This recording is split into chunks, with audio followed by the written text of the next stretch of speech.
The overall goal of this procedure is to identify biologically effective odorants in complex scents through recordings in the bumblebee brain.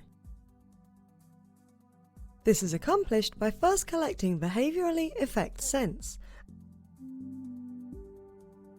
and second, preparing the gas chromatograph and multi-channel recording systems for the experiment.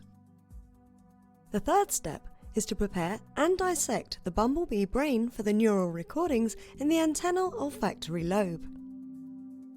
The experiment is then conducted by inserting the electrodes into the antennal lobe and measuring responses to puffed volatiles.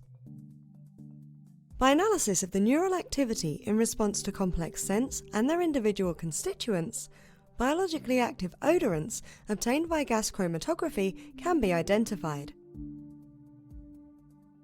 So the main advantage of this technique relative to other techniques like GCEAG is the sensitivity of antennal lobe neurons and the ability to characterize how neurons in the brain respond to specific floral volatiles. Visual demonstration of this method is critical, as the combined electrophysiological and chemical analytical steps are difficult to learn because of the electrophysiological preparation, recording technique, and the necessary steps for collecting headspace volatiles.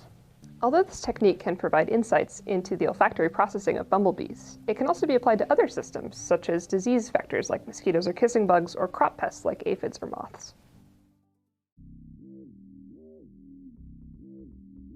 For this procedure, have prepared a reference electrode made of tungsten wire on a micromanipulator. On a second micromanipulator, have a multi-channel electrode such as a coiled wire tetrode or silicon multi-channel electrode connected to a preamplifier.